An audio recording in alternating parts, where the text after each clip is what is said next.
नमस्कार, knocking-news.com में आपका स्वागत है। मैं हूं गिरिजेश वशिष्ठ। जो लोग संवैधानिक पदों पे बैठे होते हैं या जो चुन के जाते हैं, मान लीजिए किसी राज्य के मुख्यमंत्री हैं, तो वो जो चुन के जाते हैं पूरे राज्य की जनता के प्रतिनिधि हैं। वो भले ही किसी ने वोट दिया हो या नहीं दिया हो। अगर मान लीजिए कि योगी आदित्यनाथ किसी एक ख़ास सीट पर अगर चुनाव हार जाती है उनकी पार्टी, इसका मतलब ये थोड़ी है कि वहाँ पे उनका हुक्म नहीं चलेगा या वहाँ के लोगों के प्रति उनकी जिम्मेदारी नहीं है या वो उनके मुख्यमंत्री नहीं हैं। तो जब लोग प्रधानमंत्री, मुख्यमंत्री या कैबिनेट मंत्री बन जाते हैं तो उनकी जिम्मेदारी सबके प्रति समान रूप से होती है। उनकी वाणी में अगर भेदभाव दिखाई दे, उनकी वाणी में अगर किसी भी तरह से ये दिखाई दे कि वो एक पक्ष ले रहे हैं या एक पक्ष की बात कर रहे हैं, तो बड़ा ख़राब लगता है। अभी हाल में जनसंख्या नियंत्रण कानून पर उत्तर प्रदेश के मुख्यमंत्री योगी आदित्यनाथ का एक बयान आया है और उस बयान के बाद सनसनी खड़ी हो गई है।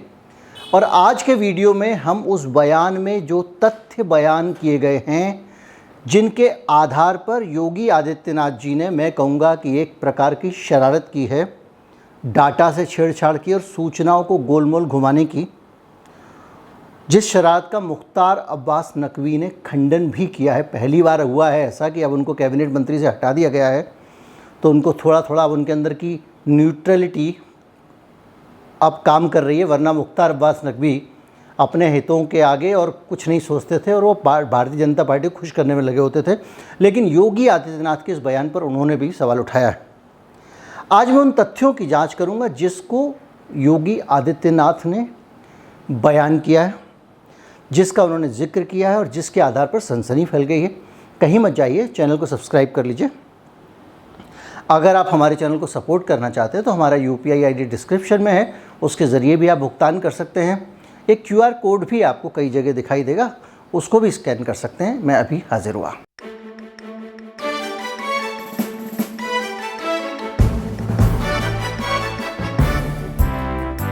योगी जी जो बयान देते हैं वो दिखाने में कोशिश करते हैं कि बड़े न्यूट्रल बयान हैं और वो इधर उधर नहीं है, लेकिन वो अपने अंदर की उस भावना को नहीं बचा पाते जो उनकी लंबे समय तक उनकी राजनीति की पहचान है। अभी हाल में उन्होंने बड़ा अच्छा बयान दिया, सुनने में बहुत अच्छा लगा कि जो जिस भी प्रकार के, ये चाहे कावड़ यात्रा हो या मुहर्रम का मौका हो, हथियारों के प्रदर्शन को रोका जाना चाहिए और इसकी अनुमति नहीं दी जानी चाहिए। ये बात उन्होंने कही, बड़ा अच्छा लगा। और उन्होंने ये कहा कि किसी भी इस प्रकार के आयोजन में हथियार लेकर चलने की इजाज़त नहीं होगी। बहुत अच्छा लगा।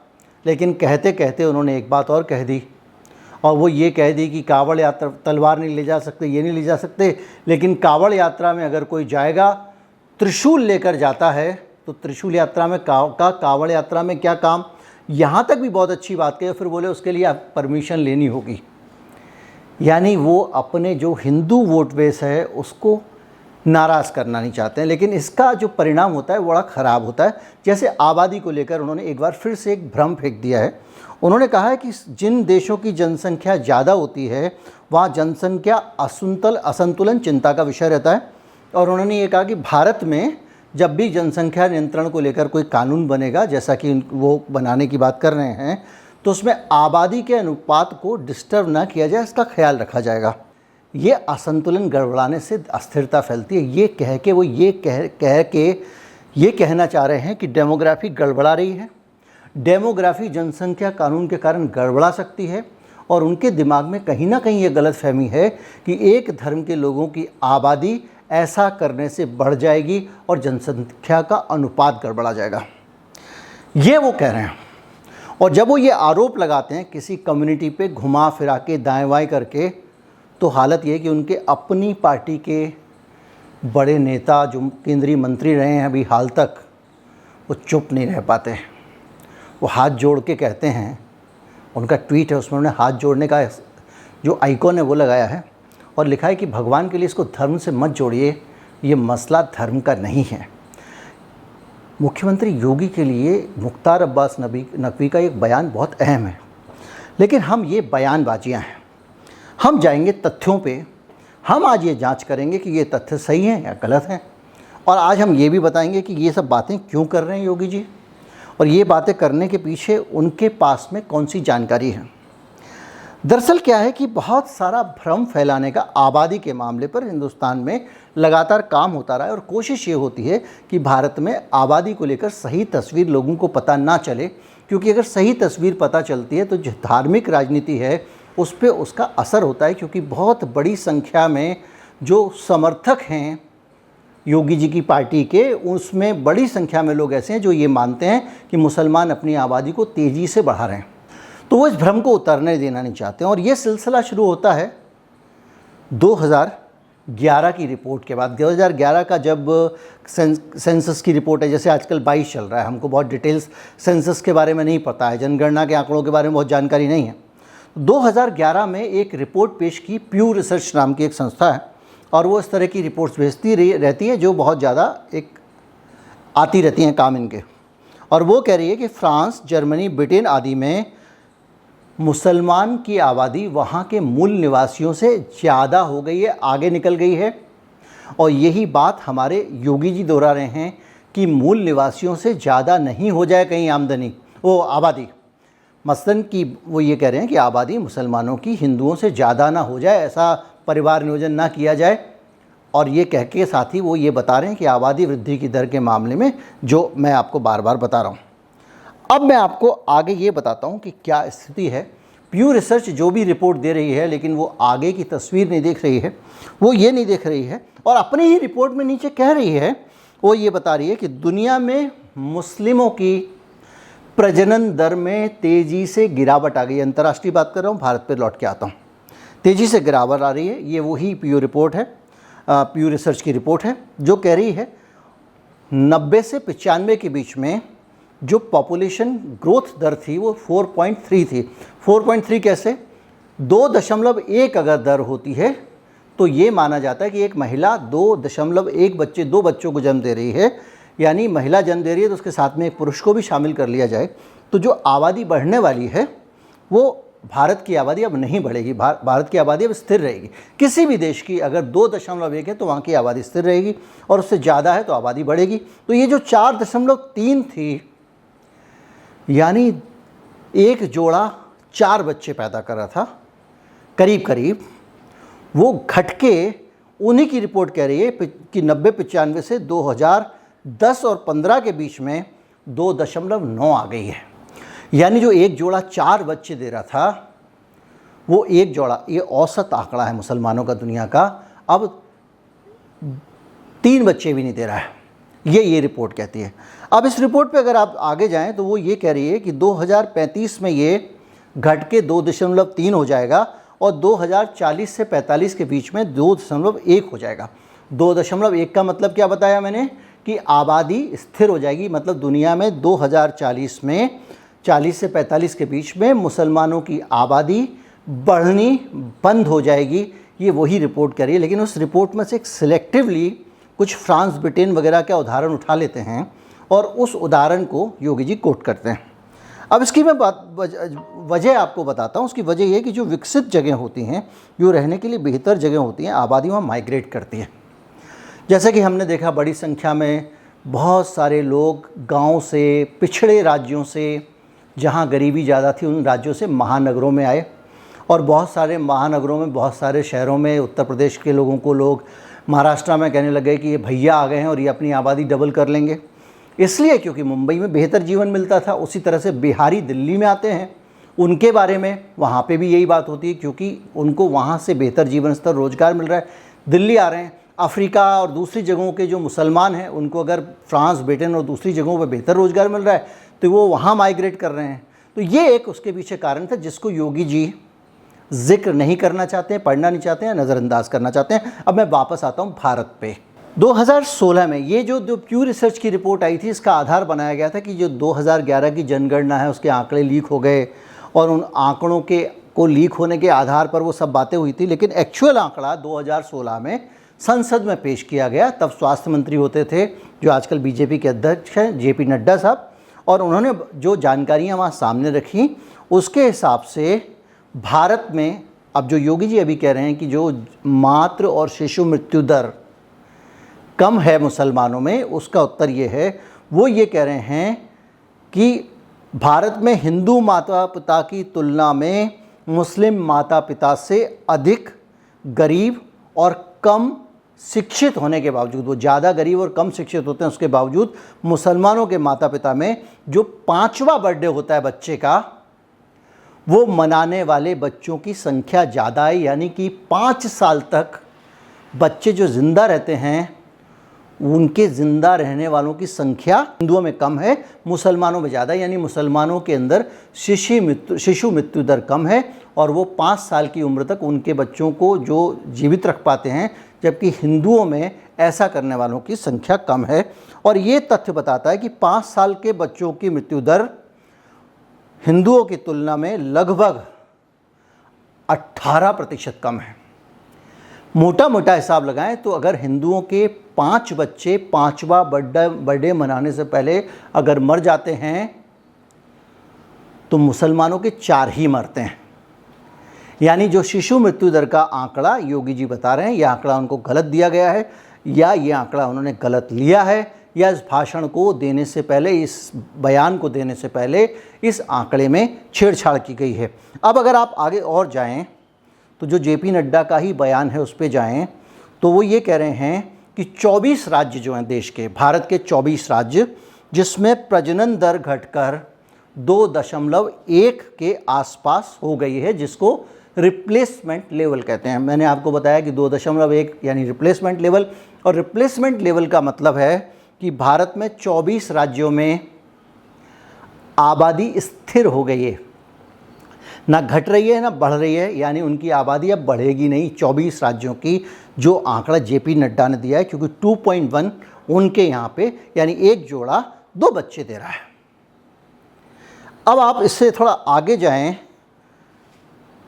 तो जिन राज्यों में ये नहीं है, रिप्लेसमेंट रेट इससे ज़्यादा है, जहाँ ज़्यादा बच्चे पैदा कर रहे हैं, 2 आदमी 2 से ज़्यादा बच्चे पैदा कर रहे हैं, उन राज्यों में आप देखेंगे तो सारे उत्तर भारत के पिछड़े राज्य हैं।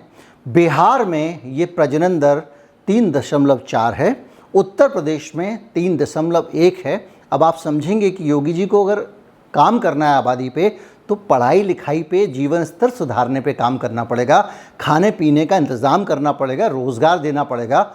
ये रिपोर्ट का निचोड़ निकल रहा है। मध्य प्रदेश में 2.9 है और राजस्थान में 2.8 है, झारखंड में 2.7 है, छत्तीसगढ़ में 2.6 है। यानी इन राज्यों में जो मध्य के और उत्तर के राज्य हैं, इन राज्यों में लोग ज़्यादा बच्चे पैदा कर रहे हैं। ये इन जनरल इन राज्यों का हिसाब है, और ये सारे राज्य हिंदी भाषी राज्य हैं और ऐसे राज्य हैं जिनमें बहुमत में हिंदू रहते हैं। यानी हिंदू बहुमत वाले राज्यों की आबादी ज़्यादा बढ़ रही है अगर आप इस तरह से जाएँ तो। लेकिन अभी रुकिए, इस आंकड़े को और आगे देखते हैं। अगर आप दक्षिण भारत के 4 राज्यों की तरफ जाएं तो तमिलनाडु में ये दर 1.7 है। यानी 20 लोग 10 जोड़े मिलके 17 बच्चे पैदा कर रहे हैं। कहाँ पे? केरल में। इसके अलावा तमिलनाडु में, केरल में वो 20 लोग यानी 2 जोड़े मिलके 18 बच्चे पैदा कर रहे हैं। आंध्र प्रदेश अविभाजित के आंकड़े हैं ये, जिसमें 18 बच्चे पैदा कर रहे हैं 20 लोग मिलके यानी 10 जोड़े। कर्नाटक में 19 बच्चे पैदा कर रहे हैं। और इन राज्यों में जन्म दर कम क्यों है? अब अगर आप इसको इस्लाम और हिंदू के नज़रिए से देखेंगे तो केरल में तो बहुत बड़ी संख्या मुसलमानों की है, तो वहाँ बच्चे ज़्यादा क्यों नहीं हो रहे हैं? और पश्चिम बंगाल में सबसे कम प्रजनन दर 1.6 है। यानी 20 लोग मिलके 16 बच्चे पैदा कर रहे हैं, 10 दंपत्ति मिलके। अगर आप इसको देखें तो वही वाला सवाल उठता है कि भाई यूपी में ज़्यादा बच्चे क्यों पैदा हो रहे हैं और वहाँ कम क्यों हो रहे हैं? अगर इन सब चीज़ों को अगर आप देखें तो आपको ये भी सोचना पड़ेगा कि भाई यूपी का हिंदू ज़्यादा बच्चे पैदा क्यों कर रहा है, केरल का हिंदू कम बच्चे ज़्यादा क्यों कर रहा है, कर्नाटक का हिंदू कम बच्चे पैदा क्यों कर रहा है। इसी तरह से केरल का मुसलमान कम बच्चे क्यों पैदा कर रहा है और यूपी का मुसलमान ज़्यादा बच्चे क्यों पैदा कर रहा है। तो आपको ये फ़र्क समझना पड़ेगा कि जो आबादी का कारण है, इसमें धर्म को मत घुसेड़िए। जैसा कि हाथ जोड़ के मुख्तार अब्बास नकवी ने कहा है, इसमें धर्म का योगदान नहीं है और ऐसा करके आप इस देश में कशैलापन पैदा करते हैं। अगर आप इसमें और आगे घुसे हैं इस डाटा में। केरल और लक्षद्वीप ऐसे राज्य हैं जहाँ बहुत बड़ी संख्या में मुसलमान हैं, बड़ी मुस्लिम आबादी है और ईसाई भी काफ़ी हैं। उसके बावजूद वहाँ आबादी वृद्धि की रेट ज़्यादा नहीं है। क्यों नहीं है? अगर वो आबादी बढ़ाना चाहते हैं, बहुमत में आ जाना चाहते हैं, संतुलन लाना चाहते हैं, संतुलन गड़बड़ा देना चाहते हैं, मूल निवासियों को कम कर देना चाहते हैं जैसा योगी जी ने कहा, और इससे अराजकता फैल सकती है, इतनी बड़ी बात कह रहे हैं मुख्यमंत्री जी, तो फिर इन राज्यों में आबादी क्यों नहीं बढ़ रही है मुसलमानों की? वहाँ तो बहुमत हैं। और अगर आप जाएं 10 सालों में मुस्लिम आबादी के स्पेसिफिक आंकड़े पे भारत के, तो ये जो है 12.8 है और 7.5% बढ़ी है, जबकि राष्ट्रीय औसत 17.7 का है। यानी 12.8 और 7.5 बढ़ी है, जबकि 17 का नेशनल एवरेज है, यानी जो राष्ट्रीय औसत है उससे बहुत कम आबादी की ग्रोथ मुसलमानों की है। ये आंकड़े कह रहे हैं, जेपी नड्डा साहब ने संसद में कहा है। और इससे साफ पता चलता है कि इसका सीधा कनेक्शन धर्म से नहीं है। घर में महिलाओं की अहमियत बढ़ने से, महिलाएं अगर आपकी शिक्षित हैं, पढ़ी लिखी हैं, तो वो आपको जाहिर बात है परिवार नियोजन पे फ़र्क पड़ता है। वो अपने परिवार में अपनी बात कह सकती हैं, घर वालों को समझा सकती हैं और वो सुविधाजनक तरीके से अपनी ज़रूरतों के हिसाब से आबादी को नियंत्रित कर सकती हैं। ये एक बड़ा मसला है। जम्मू कश्मीर का अगर आप आंकड़ा लें, वहाँ पे 68% मुसलमान हैं और अगर देखें तो वहाँ मुसलमानों की जो प्रजनन दर है वो 2.52 है, जिसका मतलब हुआ 20 लोग मिलके, यानी 10 संपत्ति मिलके 25 बच्चे पैदा कर रहे हैं। ठीक है। और हिंदुओं की है 2.23, हिंदू 23 बच्चे पैदा कर रहे हैं। यानी दोनों कायदे से तो दोनों की बहुत ज़्यादा नहीं है, हल्की ग्रोथ है, लेकिन अंतर दोनों में कोई नहीं है। और ये जम्मू कश्मीर का हाल है। तो इस तरह से सारी चीज़ों को अगर आप देखें तो आपको पता चलेगा कि शहरों में आबादी की जो प्रजनन की दर है वो बहुत कम है, गांव में लोग ज़्यादा बच्चे क्या पैदा कर रहे हैं। अगेन वो फैक्टर आता है, शिक्षा वाला फैक्टर। अभी मैं इसमें एक पूंजीवाद का फैक्टर भी है, उसको भी बीच में बाद में आपसे डिस्कस करूंगा। इसी तरह से शिक्षा, आर्थिक उन्नति, रहन सहन और जागरूकता की वजह से शहरों में जनन दर कम है और गांव में भी प्रजनन दर लगातार कंट्रोल हो रही है। यानी 54 बच्चे पैदा करते थे 1971 में 20 लोग मिलके, 5.4 थी जो रेट थी, 2.1 इस रिप्लेसमेंट रेट होनी चाहिए। 54 बच्चे पैदा करते थे 71 में ग्रामीण इलाकों में लोग, और जो बाद में शहरों में आए, शहरों के संपर्क में आए, धीरे धीरे बदलाव आया, समझ आई, परिवार नियोजन को लेकर जागरूकता हुई है, जो भी समझ लें, उसके कारण अब गांव में प्रजनन दर घटकर आधी हो गई है और अब हिंदुओं के आकार में 5.3% की गिरावट दर्ज की गई है और मुस्लिम परिवारों का आकार पहले से 11% छोटा हुआ है। यानी जो हिंदुओं का परिवार था उसका साइज 5% छोटा हो गया, मुसलमानों का 11% छोटा हो गया। यानी मुसलमानों के जो परिवार हैं उनका आकार भी छोटा होता जा रहा है, जबकि आप देखें मुसलमानों के परिवार पहले बहुत बड़े होते थे। तो इससे भी पता चलता है कि कहीं ना कहीं जो अर्बनाइजेशन है वो धीरे धीरे आबादी को प्रभावित कर रहा है। और अगर आप इस आंकड़े में जाएं तो अगले 25 साल में मुसलमानों की भी आबादी वृद्धि की दर रिप्लेसमेंट लेवल पे आ जाएगी। यानी 2040 के आसपास हमारे भारत में मुसलमानों की आबादी स्थिर हो जाएगी। तो अब ये सारे जो आंकड़े हैं इनको आपने सुना होगा। इसके बाद में आपको देखिए, मैंने आंकड़ों को बहुत सरल तरीके से रखने की कोशिश की है, आंकड़े शुष्क हो जाते हैं।